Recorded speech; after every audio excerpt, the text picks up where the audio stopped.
Entonces abre tu Biblia en el Salmo o en Salmos 25. Vamos a orar a Dios nuevamente. Vamos a orarle a Él y a pedir que nos dirija y nos guíe en esto. Señor, es tu palabra, Señor. Es tu palabra. Entonces, antes que nada, Señor, pido que tengas misericordia de mí y misericordia de mis hermanos, Dios.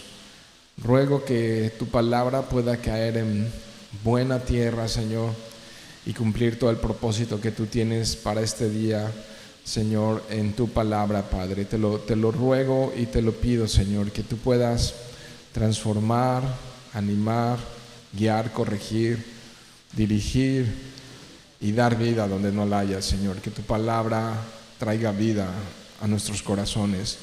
Lo pido en el nombre glorioso de Jesús. Amén. Me gusta ponerle un título a los sermones porque me da una guía, un hilo conductor del tema central que vamos a estar viendo y desarrollando. Y yo he titulado a este sermón ¿Cómo vivir confiado? ¿Cómo vivir confiado? Y mi introducción la basé en un libro titulado de un autor llamado Jeremy Pierre, que está titulado La dinámica del corazón.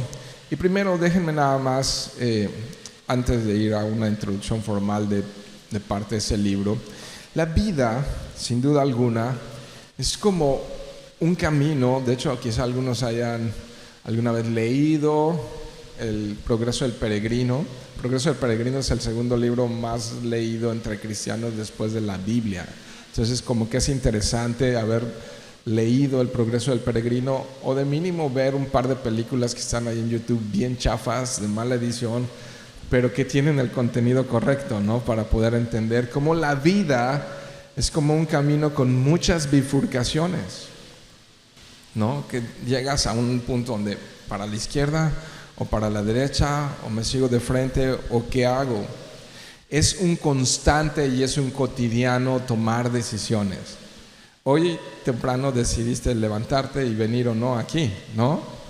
Tomaste una decisión, venir o no aquí, y viniste con alguna expectativa. Y todos los días estamos tomando algunas veces grandes decisiones, ¿no? Qué estudiar, con quién casarme, cómo servir a Dios, en qué iglesia congregarme. Yo creo que son decisiones muy importantes, pero también de repente hay pequeñas decisiones cotidianas que no dejan de ser importantes, aunque aparentemente su resultado sea a más largo plazo, como qué comer hoy, ¿no? ¿Qué voy a comer? ¿Comer sano o no comer sano? Y entonces como que decisiones muy pequeñas, pero que al rato ya tienes colesterol y las venas tapadas, ¿no? Y azúcar y todo eso, y fue un cúmulo de pequeñas decisiones que sí resultaron ser también importantes. Y todo esto de tomar decisiones en un camino lleno de bifurcaciones tiene que ver con la dinámica del corazón, como dice este autor. Se gestiona en el corazón. Nuestro corazón es el que nos guía a tomar decisiones pequeñas o grandes todos los días. Por eso es que la Escritura nos dice, porque ya me están viendo así como, ¿qué onda? ¿Ya le vas a meter psicología o algo más? Pero miren, dice la Escritura, sobre toda cosa guardada, guarda tu corazón, porque de él mana la vida. Ahí está, ¿no? Así es que Jeremy Pierre dice que razonamos, y lo voy a decir muy breve, solamente es una introducción, pero razonamos basados en conocimientos y creencias, ¿no? Toda la información que vamos adquiriendo a través de la vida, de la historia, de tus padres, del país, ¿no? De la experiencia, y vas adquiriendo creencias, ¿no? Y crees en esto y no crees en el otro, nos hace también actuar. Respondemos a las emociones. ¿Quién no tiene emociones? Y hoy vamos a ver muchas emociones en el Salmo 25, ¿no? Y a veces triste, y a veces alegre, y a veces molesto, y todas esas cosas. Y a veces hasta se vale lamentarse delante de Dios. La Biblia, muchos, es más, categorizando, la mayoría de los salmos son de lamentaciones, ¿no? Pero lamentaciones correctas delante de Dios. Entonces sí tenemos emociones, todos tenemos emociones, pero también muchas veces emociones dominan el corazón, pero también no podemos negar que respondemos usando nuestra voluntad. Todo eso, esas tres cosas, conocimiento y creencias, emociones y deseos y voluntad, todas esas cosas son las funciones de nuestro corazón. Él, en ese libro que tiene la dinámica del corazón, lo presenta y lo argumenta con un análisis teológico profundo bíblico. No es nada más como algo que se le ocurrió. Cada uno de nosotros en el diario vivir estamos rodeados de situaciones muy particulares y tenemos que elegir por dónde caminar. Decido comer esto, decido ponerme esta ropa, decido esto, ¿no? En términos muy prácticos, si pudiera resumir esto, pensamos, sentimos, actuamos cosas que producen resultados. Ahora Pablo, esta dinámica del corazón la lleva a un punto que es interesante recordar cuando está platicando con los Gálatas capítulo 6, verso 7, dice a los de Galacia, les dice: no se engañen, Dios no puede ser burlado.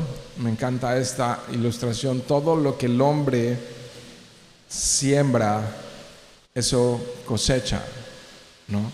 Entonces todos los días sembramos algo. Unos manzanas, otros uvas, otros fresas, y hay un montón de fresas aquí. No. Pero otros de repente cardos y espinos, ¿no?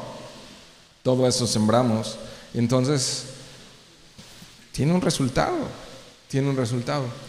El rey David, me estoy metiendo ya hacia el rey David, que es el autor del Salmo 25, era impulsado por emociones y deseos, por creencias. Ejercía su voluntad como todos nosotros. Me encanta que no solamente los salmos de David, los de Asaf, los de Moisés y todo, están llenísimos de algo que yo digo que es humanidad. Están llenos de humanidad, ¿no?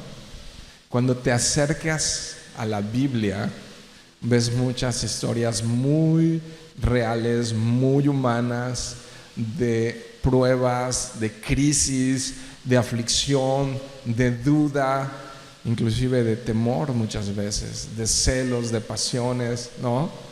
Y ese era David, ¿no? Pero ¿sabes algo? David, puedo decir esto, conocía el secreto de una vida confiada. ¿Qué dije? Que David conocía el secreto de, a pesar de esto que vivimos, de este mundo, de este lado de la eternidad, de este mundo caído, conocía el secreto de vivir confiado. El Salmo 25, escucha esto, mi querido hermano, hermana que estás aquí. El Salmo 25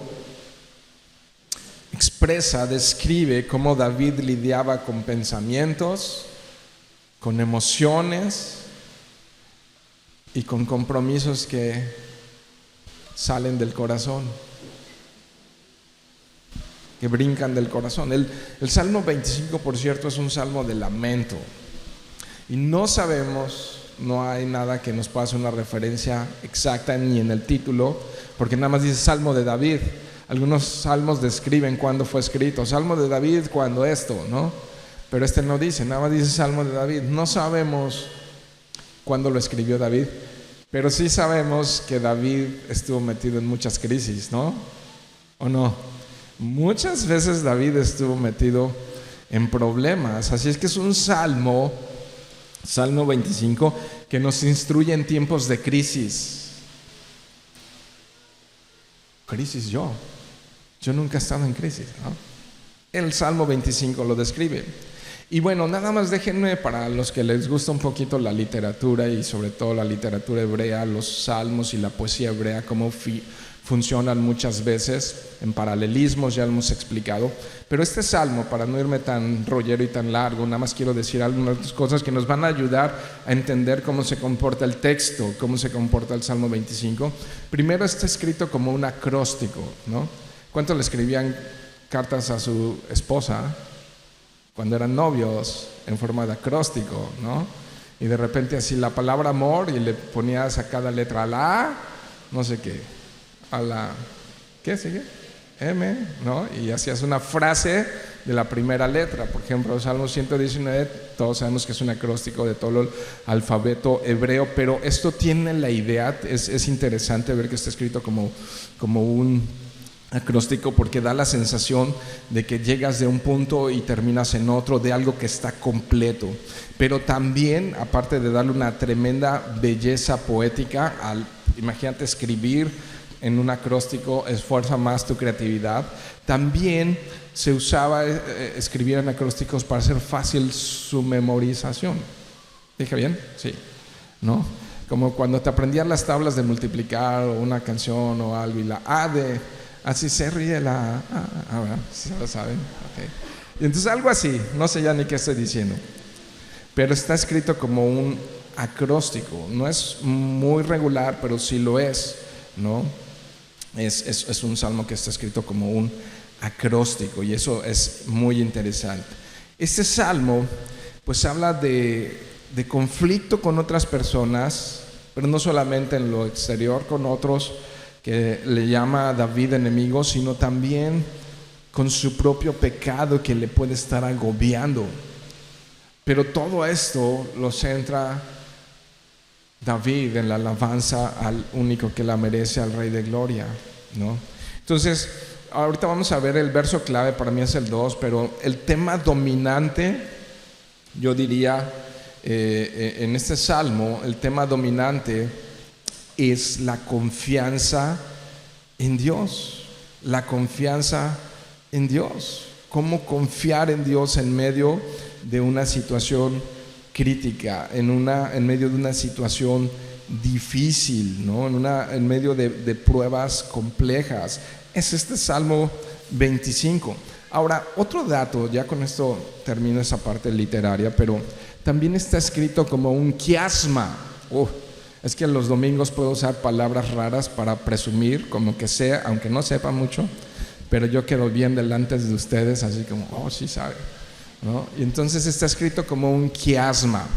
¿Qué es un quiasma en términos muy prácticos? Hay quiasmas de otras cosas, pero literario es como un sándwich. Es que sí es importante la explicación, no es que estoy muy rollero, sino que para entender cómo funciona el salmo, cómo fluyen las ideas, ¿ok? Entonces, como un sándwich que comienza subiendo una escalera, ¿no? Y justo a la mitad del salmo comienza a bajar la escalera. Así funciona el Salmo 25.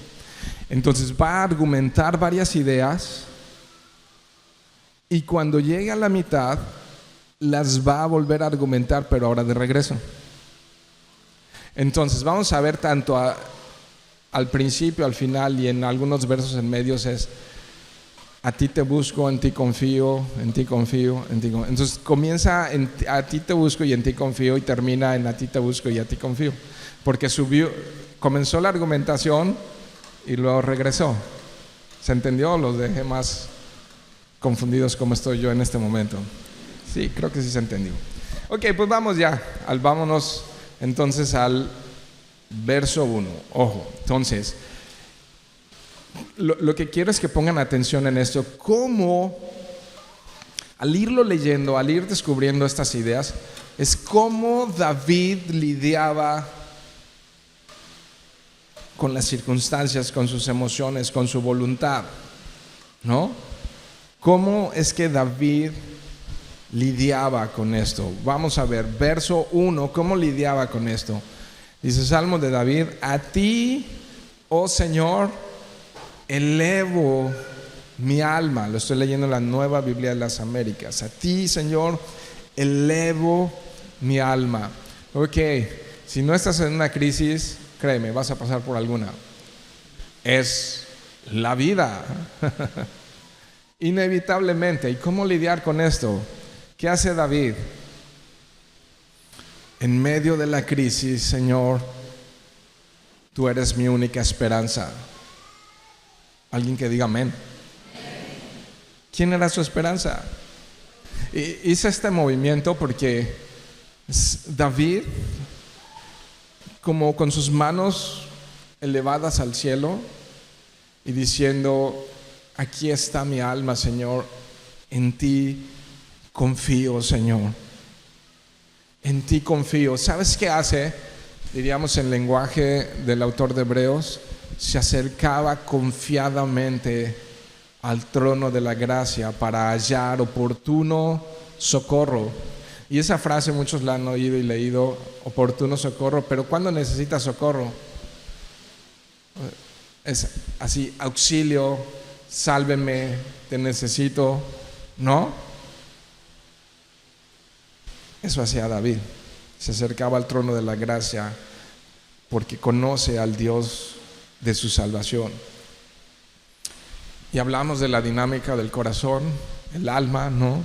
Y entonces, aquí estoy, Señor, he venido a levantar mi corazón delante de ti. Ahora nota que comienza diciendo: a ti, oh Señor. ¿Sí lo puedes ver ahí? Me gusta esto porque él no duda a dónde ir. Su corazón no está dividido entre los pensamientos del hombre y los pensamientos de Dios. Él sabe a quién acudir en momentos de crisis. Y es claro el verso, ¿no? ¿A quién? A ti, oh Señor. Verso 2, otra vez, mira.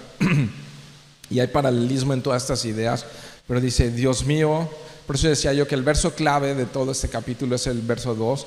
Dios mío, en ti confío. No sea yo avergonzado, que no se regocijen sobre mí mis enemigos. Entonces hay enemigos, ¿ok? Que se quieren burlar, que están deseosos de verme caer, ¿ok?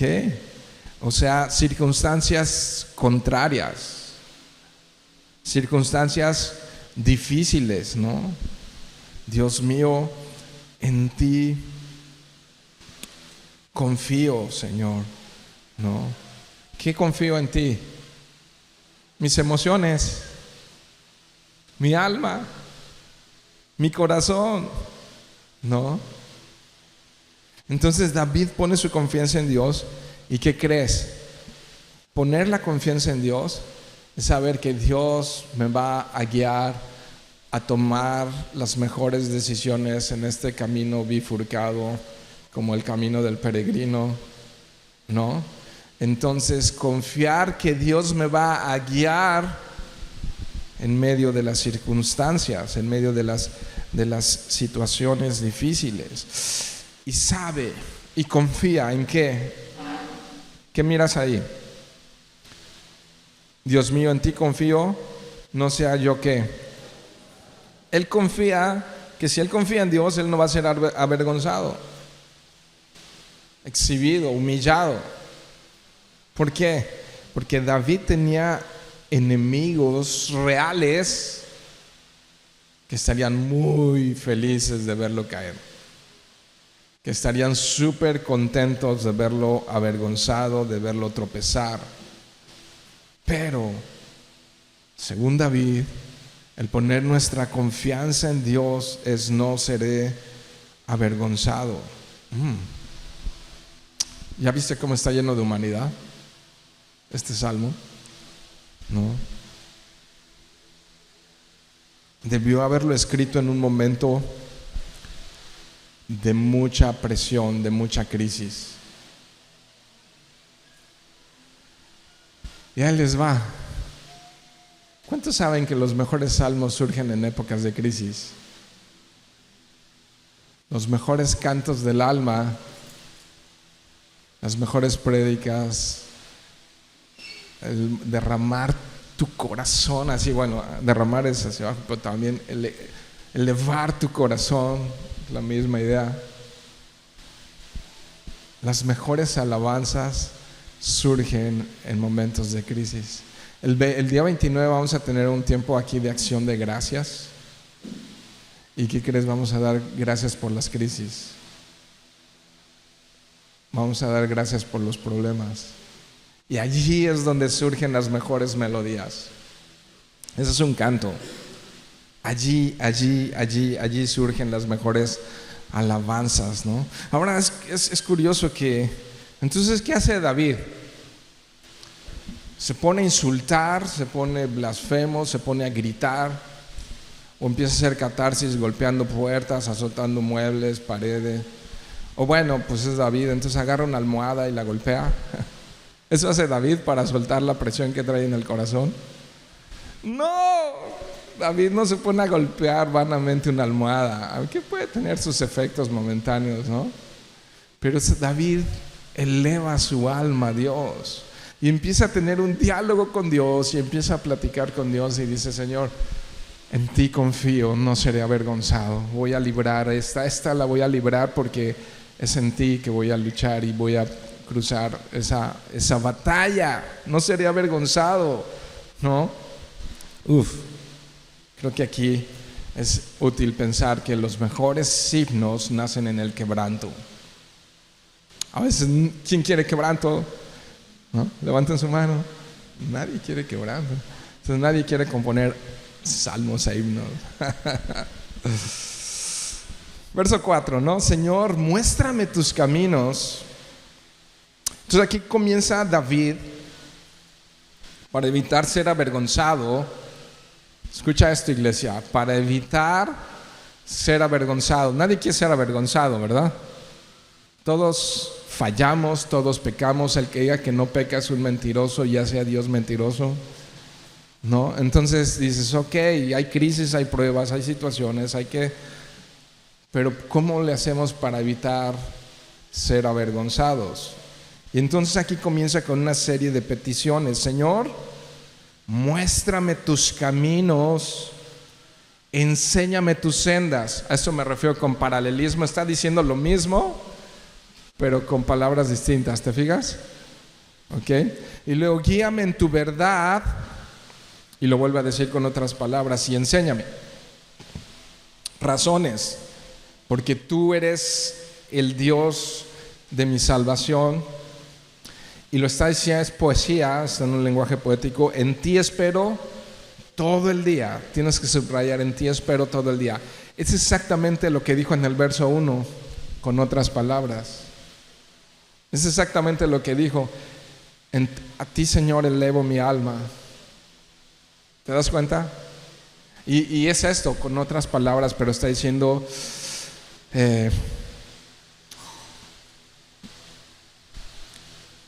en ti espero todo el día. Ahora entonces, ¿cuál es la petición de David a Dios? ¿Qué le dijo? Ayúdenme. ¿Qué? Muéstrame tus caminos, enséñame. Yo siento como que están en modo decembrino. Entonces, así, no quiero caerles mal, pero a ver, digan conmigo: enséñame, enséñame. ¿Sabes qué está diciéndole? Es importante esto, muy importante para no ser avergonzados. Le está diciendo: Señor, dame dirección. Qué gran oración. ¿Te fijas que va a cambiar un poco a la persona con la que está hablando más adelante, pero aquí está hablando con Dios? Es una oración este salmo. Este canto es una oración. Y le está diciendo: Señor, no quiero hacer lo que mis emociones, lo que mi conocimiento, mis creencias, mi experiencia, mi yo, mi voluntad chafa, sino enséñame tu voluntad. Enséñame. Aquí está el camino bifurcado. Enséñame tu dirección, porque tú eres el Dios de mi salvación. David está exhibiendo un corazón enseñable, una actitud enseñable. ¿Qué tan enseñables somos nosotros? Especialmente los hombres, ¿no? Vamos a la posada en casa de David. La hermana Karina puso unos mapas bien raros. Pero ¿sabes algo? No me atrevo a bajar la ventanilla para preguntar cómo llegar. Ni mucho menos le voy a llamar o mandar un mensaje al grupo para decirles: ando perdido, ¿cómo llego? Porque mi esposa: oye, ¿y si preguntamos? No, yo sé llegar. Tiene como 2 años que no vengo, pero yo sé llegar. Y llegas media hora después, así, ya te gastaste medio tanque de gasolina, ¿no? Porque a veces no somos tan enseñables, ¿no? En cosas simples, imagínate en otras. Vaya, ¿qué tan dirigibles somos?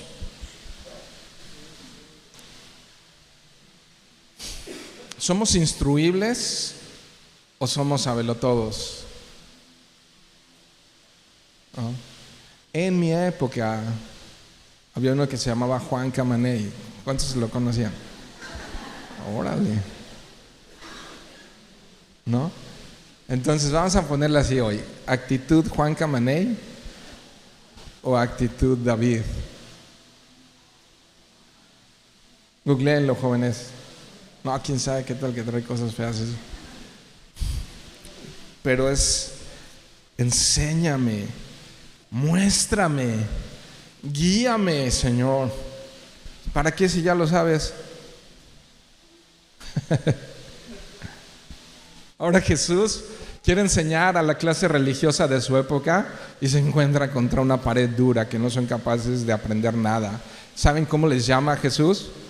Odres viejos, que son como un odre, es un contenedor donde se depositaban líquidos, agua, aceite, vino, pero el vino tiende a fermentarse y a crecer su volumen. Entonces, si tú tienes una bota de cuero de vino nuevo, vino fresco, y entonces va fermentando ese vino. No sé a qué hora vamos a terminar hoy, Luis. Ay, espero terminar temprano. Ok, entonces va fermentando, y ese vino, si el odre está viejo y está el cuero ya reseco y está duro, ese cuero ya no tiene elasticidad para recibir más y se revienta y el vino se pierde, porque es Juan Camaney, porque no es enseñable, porque no puede recibir instrucción, ¿no? Entonces, enséñame. Y yo me tengo que preguntar: ¿cuáles son los medios por los que Dios puede enseñarme? ¿No? Y tenemos uno muy claro: la palabra de Dios. La palabra de Dios, ahí está el conocimiento, ahí está la instrucción, ahí está la dirección. Léela. Es que no me gusta leer. Tienes que leer, hermano. Somos el pueblo del libro de la Biblia. Y la palabra de Dios es palabra escrita. Necesitamos ser lectores de la Biblia si queremos dirección. Aunque ciertamente Dios nos puede instruir de muchas maneras. También nos enseña a través de un niño, de una circunstancia, a través de una enfermedad, a través de muchas cosas Dios nos enseña. Pero la palabra de Dios es confiable para que podamos obtener dirección, ¿no? Qué interesante petición. Guíame a tu verdad, enséñame tus sendas. Y es interesante porque quizás recuerden a alguien que dijo: yo soy el camino, la verdad y la vida, ¿no? Jesús aseveró ser el camino, la verdad y la vida. Y David dice: guíame a tu verdad, enséñame tus sendas, ¿no? Entonces podemos hacer una reflexión teológica de lo que el salmista está diciendo y encontrarnos, toparnos con Jesús en esto. Cuando Jesús es nuestro pastor y nosotros somos sus ovejas, podemos estar seguros que vamos en la dirección correcta. que no agarramos monte, ¿no? Jesús mismo dijo, Juan capítulo 10, verso 27 al 29, mis ovejas, no todos, mis ovejas, está condicionado, oyen mi voz y yo las conozco. ¿Y qué? Síganme. Y ahí va el pastor, ¿no? Y dice también la Biblia que murió no solamente para salvarnos, sino también para que sigamos sus pisadas. Y dice el verso 28, y les doy vida eterna y no perecerán jamás, ni nadie las arrebatará de mi mano. Mi Padre me las dio, es mayor que todos y nadie las puede arrebatar de mi mano. No se van a perder en el camino. No se van a perder en el camino, porque son mis ovejas, dice Jesús. No. Mis queridos hermanos, entonces enséñame, guíame. Confiar en Dios. Yo dije, el título de este sermón es La confianza en Dios y cómo resolver la dinámica del corazón en tiempos de crisis. La respuesta es confiando en Dios. Pero confiar en Dios es algo práctico, no es algo subjetivo. Es algo muy, muy práctico. Es ser guiados, es ser instruidos por Él para ponerlo en práctica. Es decir, para obedecer. Es hacer su voluntad. Si Dios me dice ámense unos a otros, no solamente tiene que ser conocimiento que se queda en la memoria RAM o hasta en el disco duro, sino que tiene que ponerse en práctica, mis queridos hermanos. Dice segunda de Pedro 1:19, tenemos también la palabra profética más segura, la cual hacen bien en estar atentos como una antorcha que alumbra en lugar oscuro. Lámpara es tu palabra a mis pies. Amén. Esa es la palabra profética confiable para el camino. ¿Qué? Su palabra. Es que no leo la Biblia nunca, más que los domingos un ratito. Necesitamos esa lámpara, porque cuando sales de aquí es cuando tomas muchas decisiones. Allá afuera es donde tienes que estar con la lámpara prendida, ¿no? Allá afuera es con la lámpara encendida. Y dice entonces, mira lo que dice. Quiero terminar de leer el 2 Pedro 1:19. ¿Sigue en pantalla, Charlie? Ok, mira, hasta que el día esclarezca y el lucero de la mañana salga. ¿Dónde? Acá. ¿Dónde está el asunto? En el corazón. Entonces yo tengo que dejar que la palabra de Dios haga todo ese trabajo para poder procesar el conocimiento, mis emociones y mi voluntad de acuerdo al plan de Dios, no a mi plan, ¿no? Y entonces, porque tú eres Dios de mi salvación, en ti espero todo el día. Entonces vuelve a expresar cómo David lidiaba con la dinámica de su corazón, esperando en ti todo el día, o sea, confiando en ti todo el día, ¿no? Deja claro, muy claro, que David todo el tiempo confiaba en Dios. Mis queridos hermanos, hermanas, podemos estar seguros que ningún hombre o ninguna mujer a quien Dios le ha mostrado el camino, le ha instruido en sus sendas, le ha guiado en su verdad, que ha sido lavado de sus pecados, que ha sido corregido en su torpeza, ninguno de ellos es conducido a la desgracia y a la deshonra pública. Ninguno de ellos es avergonzado porque confía en Dios, ¿no? Y las peticiones continúan. Verso 6. Sigo ahí, Salmo 25, verso 6. Acuérdate, oh Señor, de tu compasión y de tus misericordias, que son eternas. No te acuerdes, dice el 7, de los pecados de mi juventud, ni de mis transgresiones. Transgredir es faltar a la ley, ¿no? Violar una ley. Acuérdate de mí. O sea, no te acuerdes, pero sí acuérdate. No te acuerdes de mis pecados, pero sí acuérdate de mí, conforme, de acuerdo a tu misericordia, ¿Por qué razón? Por tu bondad, oh Señor. Se me hace que David conocía al Dios al que adoraba. Se me hace que él lo conocía, ¿no? Y vuelve a ser esta expresión de David en estos dos versos una expresión de mucha humildad, ¿no? David pide ser recordado por la misericordia y no por sus logros, no por sus capacidades, no por ser el rey David que conquistó muchos reinos, que hizo muchas cosas, ¿no? Sino quiere ser recordado. O también no quiere ser recordado por su pecado con Betsabé, ¿no? Y lo que hizo con Urías Eteo. Sino él dice: Señor, acuérdate de mí por ti.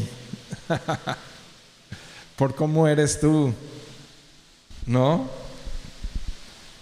No por el pasado oscuro, sino porque tú eres misericordioso y bondadoso, Dios. Son características muy peculiares de una persona que tiene una relación cercana e íntima con Dios y que sabes: ¿cómo me puedo acercar a Dios si no es por su misericordia y por su bondad? ¿No? Entonces también esto nos está dejando ver que David conocía en aquel en el que había confiado. Entonces puede confiar plenamente porque sabe con quién está tratando, sabe que es compasivo, entonces puedo confiar en él. Sabe que es misericordioso, puedo confiar en él. Sabe que perdona, sabe que restaura. ¿Te fijas cómo está lidiando con sus emociones David? Porque sabe que Dios es bondadoso. ¿Sabes tú que Dios es bondadoso y misericordioso? ¿Sabes que Dios no quiere que seas avergonzado?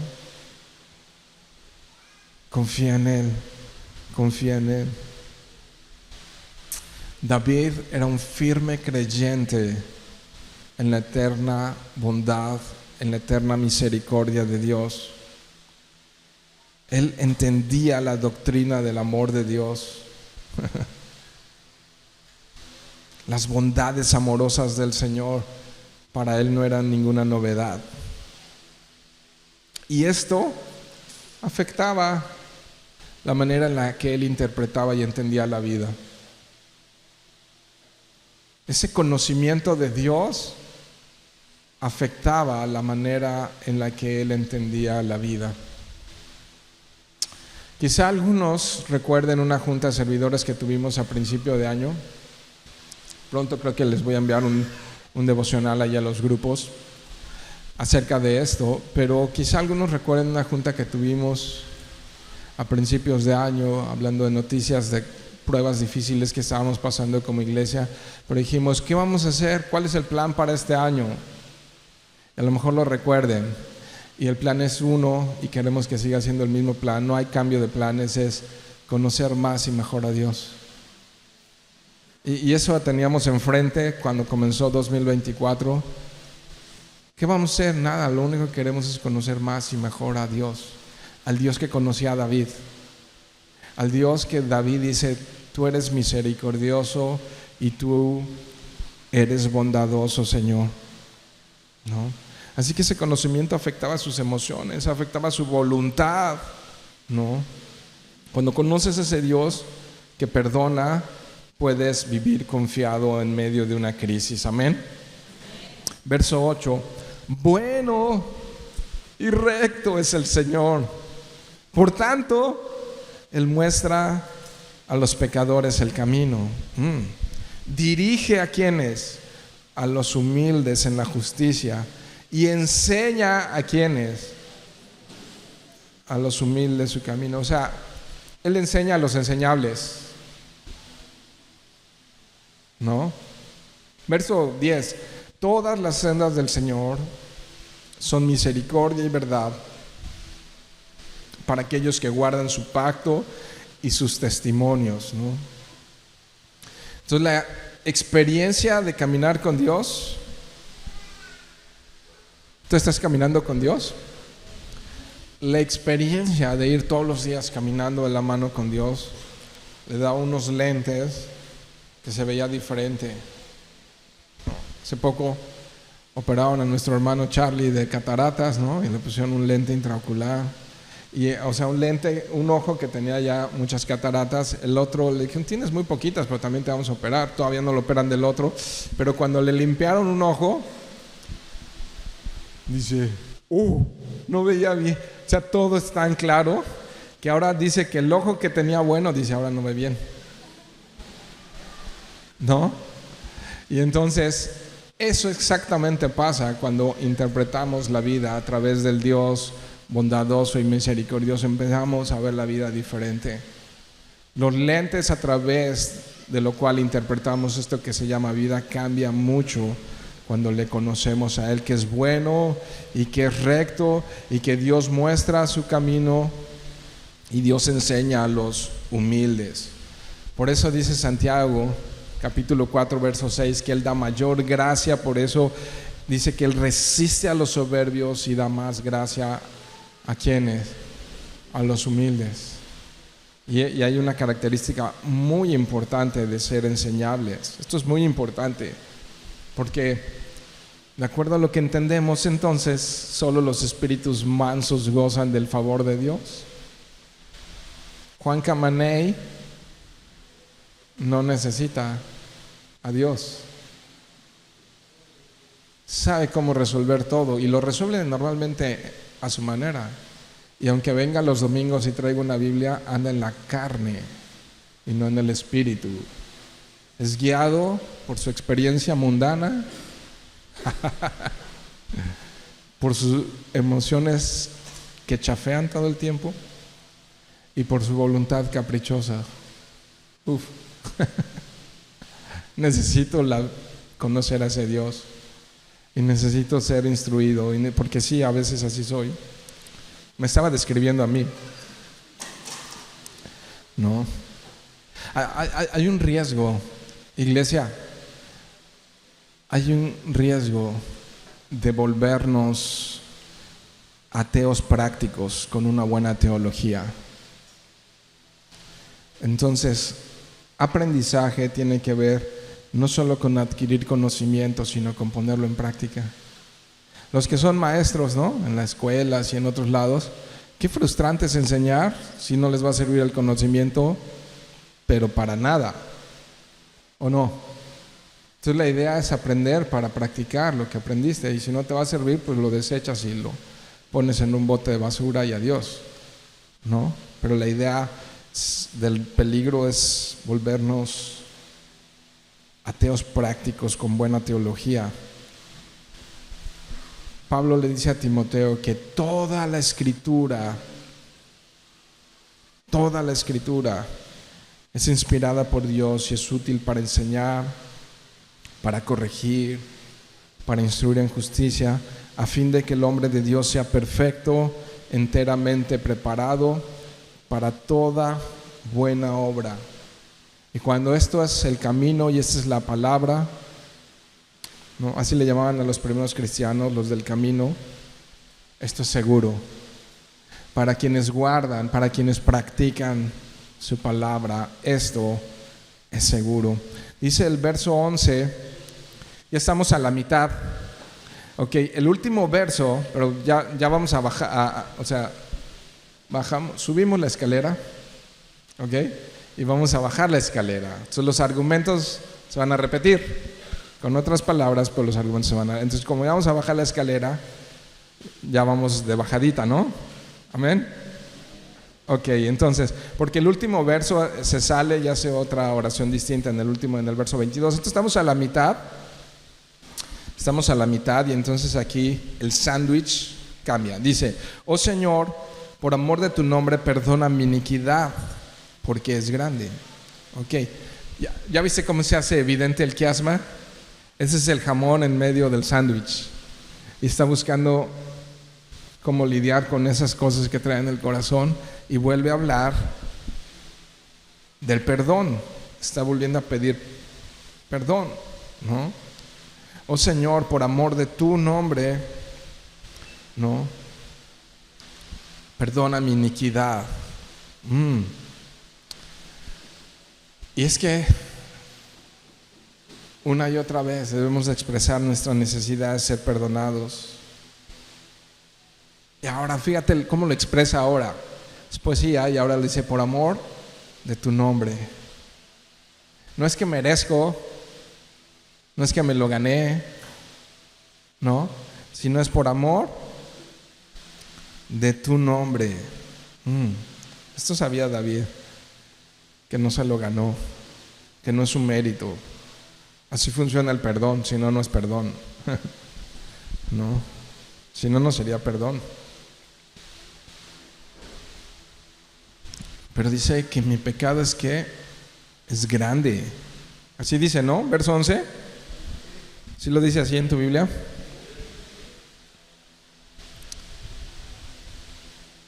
¿Y cuántos decimos: ay, ni fue nada?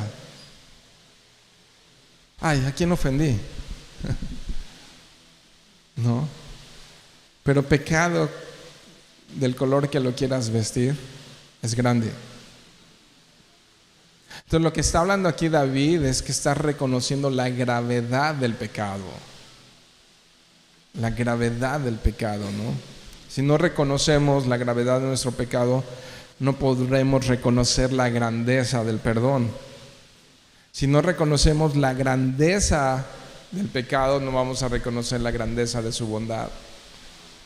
No. Vayan a Lucas, rápido. Lucas capítulo 7, vayan allá. Esto es importante. Ya estamos en la escalera de bajada, pero vamos a ver esto. Lucas 7, cuando estén allá, den una cristoseñal, digan amén. ¿Sí? ¿Trajiste Biblia para empezar? ¿Sí? ¿Sí trajiste Biblia? Digital. Hoy todos traen Biblia digital. Está bien, mientras la leas. Ahora ya se pueden subrayar, marcar y hacer muchas cosas en las digitales. Yo sigo amando la de papel. Ok, Lucas 7, si estás allá, verso 40. Aquí hay un diálogo muy interesante. Casa de Simón, y es invitado Jesús a la casa de Simón. Entra y hay un cierto desdén, ni siquiera le ponen aceite. Si estuviste la semana pasada aquí, sabes a qué aceite me refiero, en la cabeza de los visitantes, ¿no? Ni siquiera le ponen. Y está una mujer lavando sus pies con un perfume caro, está lavando los pies de Jesús. Y entonces empieza a decir: si Jesús supiera quién le está lavando los pies, no, algo así. Pero verso 40, entonces respondiendo Jesús le dijo: Simón, una cosa tengo que decirte. Y le dijo el maestro: maestro, un acreedor tenía 2 deudores. El uno debía 500 denarios y el otro 50, o sea, 10% de la deuda. Y no teniendo ellos con qué pagar, perdonó a ambos. Di pues, ¿cuál de ellos va a amar más? ¿Al que 500 monedas de oro, plata, o 50 monedas de oro y plata? Respondiendo Simón dijo: pienso que aquel a quien perdonó más. Y le dijo: rectamente has juzgado. Y vuelto a la mujer, dijo a Simón: ¿ves esta mujer? Entré a tu casa y no me diste agua para mis pies, mas esta ha regado mis pies con lágrimas y los ha enjugado con sus cabellos. No me diste beso, mas esta desde que entré no ha cesado de besar mis pies. No ungiste mi cabeza con aceite, mas esta ha ungido con perfume mis pies. Entonces Simón, por lo cual te digo que sus muchos pecados le son perdonados, porque amó mucho, mas aquel a quien se le perdona poco, poco ama. Verso 48, ya ella le dijo. Y entonces cambia el diálogo, voltea a ver a la mujer que se siente: Señor, perdona mis pecados, ten compasión, ten bondad. ¿Qué le dice? Tus pecados te son perdonados. ¿Y qué está haciendo David? Tiene la actitud de la mujer del perfume. ¿Te das cuenta? Mis pecados son graves, Señor. Mis pecados son... ¿Sabes todo el efecto que puede haber en tu corazón y en el mío cuando entendemos esto? David parecía conocer la libertad y la paz que se obtiene de decir: Señor, soy un gran pecador, pero tu gracia es mayor. Señor, soy un vil pecador. ¿Te acuerdas que 2 subieron al templo a orar? El uno era fariseo y el otro era un cobrador de impuestos, un publicano. Y uno está así, gracias Señor, que no soy como él o como ella. Y el otro estaba, Señor, sé propicio, ten misericordia de mí, que soy pecador. Y Jesús les dice, ¿vieron? Sí. Les aseguro que el segundo fue justificado antes que el primero. David conocía la libertad y la paz que se obtiene al ir y confesar sus pecados, arrepentirse y recibir la gracia y el perdón. Es un me someto a ti, Dios, y te pido que perdones mi pecado. Verso 12, ¿quién es el hombre que teme al Señor? Ve cómo va de bajada, entonces vuelve a hablar. Él le instruirá en el camino que debe escoger. En prosperidad habitará su alma, es decir, no será avergonzado, ¿no? Y su descendencia poseerá la tierra, bendición. Proverbios capítulo 1, verso 7, algunos lo saben hasta de memoria, y dice que el principio de la sabiduría es el temor a Dios, ¿no? Entonces, vuelve a ver ahí en el verso 12, ¿quién es el hombre que teme al Señor? Él le instruirá en el camino que debe de escoger. Temer a Dios. ¿Temes a Dios? ¿Temes a Dios? Cuando le hablas a tu esposa, ¿temes a Dios cuando instruyes a tus hijos? Cuando corriges a tus hijos. ¿Temes a Dios cuando haces negocios? ¿Temes a Dios cuando hablas y hablas de otros? Y tus palabras, la manera en la que hablas expresa de que entiendes la gracia y la bondad. ¿O solo eres un teólogo ateo? ¿No? La manera en la que vives cuando estás afuera de este lugar y no estás rodeado de cristianos refleja que conoces al Dios al cual le cantabas hace unos minutos. ¿No? En realidad tu vida refleja, porque en una de esas, si ni eres salvo y necesitas primero rendir tu vida a Dios, ¿no? Rendir tu vida. A lo mejor has oído mucho hablar de Dios, has escuchado demasiado de Dios. A lo mejor vienes los domingos, pero no vienes, te traen. ¿No? O vienes por una conciencia religiosa con tus propios familiares, pero no por una convicción profunda en el Dios de David, que conoce la gracia, el poder, la misericordia y la bondad de Dios. ¿Cómo lo sé? Dice que por sus frutos los conoceréis. El temor del Señor, te guía el temor del Señor. Es que para todo cristiano y creyente el temor de Dios es la brújula. Es tu brújula que te da dirección, camino bifurcado, decisiones, en cómo tratas a los demás. Habla de cuánto conoces a Dios. Tan tan. ¿Cómo expresamos la dinámica en nuestro corazón? Tiene que ver con cuánto estas verdades están transformando nuestro corazón. ¿Quién es el hombre que teme al Señor? Él le instruirá en el camino que debe escoger. En prosperidad habitará ¿qué? Su alma. ¿De qué habla? De mi corazón, de cómo funciona mi corazón, ¿no? Y su descendencia, me encanta esto. O sea, aquí podríamos hacer este verso un sermón completo. Y su descendencia poseerá la tierra. Si el temor de Dios es tu brújula, dos cosas, escucha esto: puedes vivir confiado, no vives temeroso del terror nocturno, ni del mañana, ni del futuro, ni de nada, ¿no? Puedes vivir confiado, dos cosas, y no solamente confiado, dice el 13. Escucha esto, iglesia, y sobre todo a los hombres, sino que le vas a estar dejando un legado espiritual a la siguiente generación. Puf.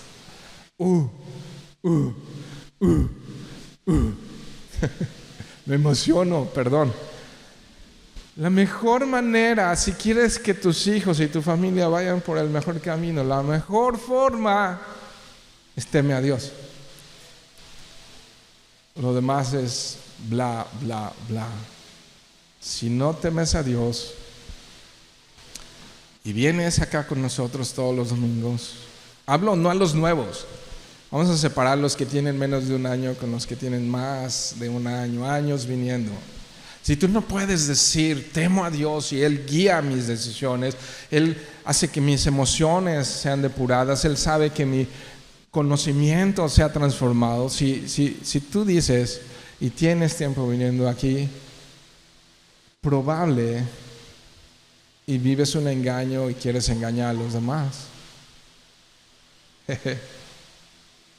Qué peligroso, ¿no? Vivir en el autoengaño, en la autoindulgencia, en el yo aquí, ¿y qué? No. Un legado, ¿cómo dejar un legado a la siguiente generación?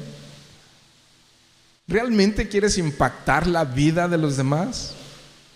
¿Realmente quieres dejar marca y sello en la vida de los demás? No va a ser comprando más coches, ni más casas, ni mejorando tu empleo. No va a ser así, no va a ser así. No va a ser siendo presidente de la nación. De verdad amas a los tuyos. Si quieres dejar un verdadero legado, teme a Dios. Teme a Dios. Teme a Dios. En prosperidad habitará su alma y su descendencia poseerá la tierra. Verso 14, los secretos del Señor son para los que le temen y Él les dará a conocer su pacto. Esto es mucha intimidad. Dios hablando al que esté dispuesto a oír, dice el poeta, ¿no? Hoy es especialmente muy difícil oír la voz de Dios en medio de tanta distracción, en medio de tanto ruido, en medio de tantas pasiones y deseos desordenados. Quiero oír a Dios, ¿cómo lo voy a oír? No, su voz no se percibe en medio de la fiesta, no la percibes en medio del descontrol. Pero aquellos que se someten a la voluntad de Dios, que entienden sus propósitos, no viven en terror, viven confiados, viven seguros, viven seguros. Las mentes carnales, dice Pablo, no pueden comprender los planes de Dios porque su mente natural es carnal, pero los espirituales entienden las cosas del Espíritu, oyen a Dios. Dice el verso 15, de continuo están mis ojos. A ver, ojo, entre David y Salomón vemos el legado que le dejó. Son la época más espectacular del pueblo de Israel, el pueblo escogido por Dios. Este es David, el rey David,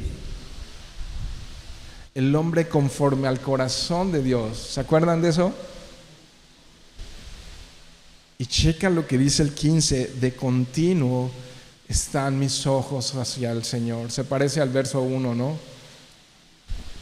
Aquí está mi alma elevada a ti.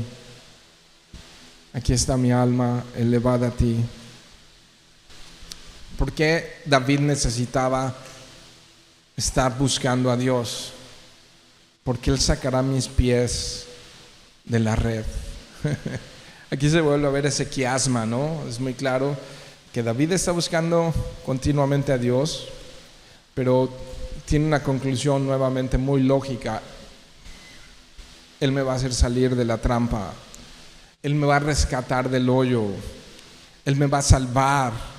Él sacará mis pies de la red. Verso 16. Vuélvete a mí y tenme piedad, porque soy solitario y afligido. ¿Puedes ver sus emociones?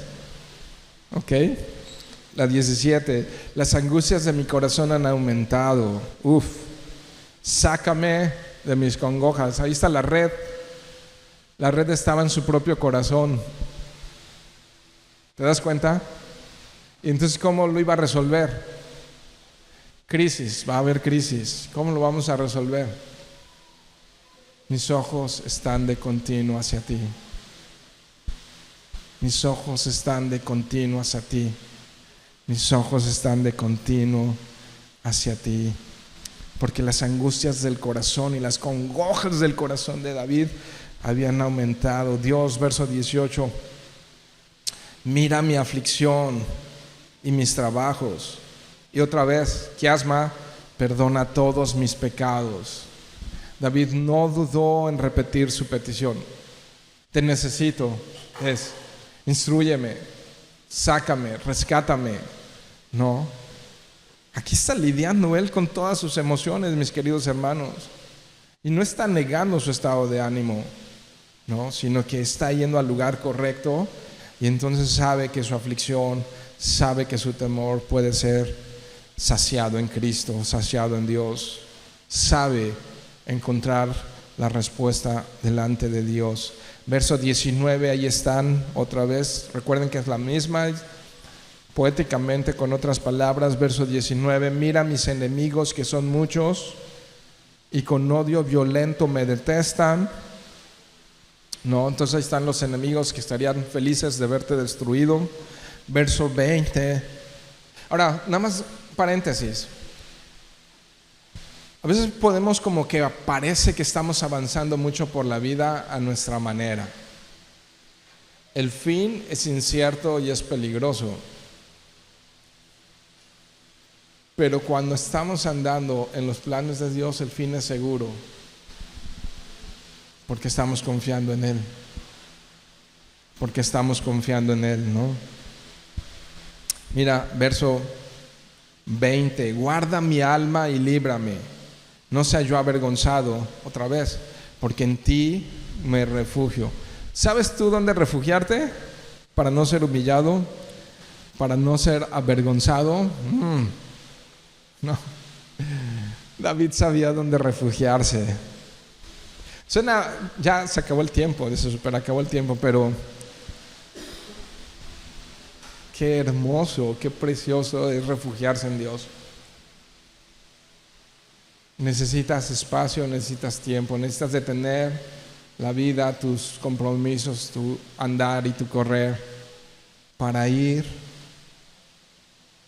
y cerrada la puerta, cero distracciones, dejas tu teléfono apagado a 1 kilómetro de distancia, le dices a los demás no me interrumpan, voy a una junta con el jefe de jefes, y no es a jefe de jefes, es otro lugar donde luego me encuentro allá los hermanos. Pero no, o sea, vas a una junta con el jefe supremo, con el Señor de señores, con el Rey del universo, y no puedo tener interrupciones, y no puedo tener distracciones, porque en ese momento voy a vaciar mi alma, voy a presentar mi corazón entero con toda la dinámica, la voy a presentar delante de Él, porque si no hago eso, tropezaré, caeré y seré avergonzado. Necesitamos ir a recibir instrucción cada día, escucha esto, es cada día. Señor, si tú eres el jefe, ¿cuál es el plan para hoy? ¿Cuál es la agenda para hoy, Dios? Hoy, ¿qué tú quieres de mí? ¿Qué puedo hacer? ¿Qué quieres que haga y que deje de hacer? ¿Por qué no me guías? No, es que ya sé qué hacer. No. Verso 21, la integridad y la rectitud me perseveran. Otra vez, ¿cuál es el argumento? Porque en ti espero. Es un porque en ti confío, ¿no? Una vida santa, o sea, tengo que ponerlo en esas palabras, integridad y rectitud, te lo resumo en una palabra, santidad. Alguien que diga amén. Una vida que agrade a Dios, aunque a veces desagrade a los hombres, aunque no seas el más popular, aunque no te den like todos. ¿A quién vas a agradar? ¿A los hombres o a Dios? ¿No? Me preserven, la rectitud me preserve, o sea, me guarde, me proteja. ¿Por qué? Porque en ti espero, ¿no? Porque en ti confío. Es cómo vivir confiados, refugiándonos en Dios. Cómo vivir confiados, siendo instruidos por Dios, ¿no? Y entonces termina haciendo esta oración extensiva. Estaba en un diálogo muy íntimo y personal, pero aquí él hace una oración extensiva. Oh Dios, redime, o sea, rescata a Israel de todas sus angustias, ¿no? Y sí, ese verso 22 como que no es parte de, como que pareciera que sale del quiasma, ¿no? Es como que le pusieron una aceituna fuera al sándwich, algo así. Es un bonus, pero es una oración a favor de todo Israel. Entonces aquí David está reconociendo que no solo él tiene necesidad de todo esto, sino que también tiene necesidad de que Dios redima, rescate a su pueblo, a sus escogidos por gracia. Amén. A los que Él escogió desde antes de la fundación de este mundo. Entonces, Señor, también orar por otros es algo muy sabio y hay mucho que aprender de esto. Conclusión, ¿qué pudimos aprender juntos de David en cómo lidiar con la dinámica que hay en nuestro corazón? ¿Cómo pudiéramos resumir esto? Verso 2, en ti confío. Y en el quiasma contrario, es en ti me refugio. En ti confío, en ti espero, en ti me refugio. Dios, instrúyenos. En esta bifurcación de la vida, Dios, enséñanos. ¿Será que ese trabajo es para mí? ¿Será que tú quieres que me case con él o con ella? ¿Esta es la iglesia o otra donde tú quieres que yo siga creciendo en el espíritu? No, porque somos arrebatados para tomar decisiones, ¿o no? Y luego estamos llorando lágrimas, ¿o no? Y entonces guíame, enséñame, instrúyeme. En palabras del Señor Jesús cuando oraba es: hágase tu voluntad y no la nuestra. Amén. Y perdónanos, ¿no? Y ayúdanos a vivir con ese valor en tus caminos, Señor, con determinación en tus caminos. Padre, sí, gracias por este Salmo 25, Señor. Gracias por ver las emociones de David en esto, en esa crisis en la que él estaba, y poder ver cómo él resolvía a Dios. Y lo resolvió confiando en ti. Ayúdanos, Dios, a confiar en ti. Ayúdanos a confiar en ti, no en nosotros.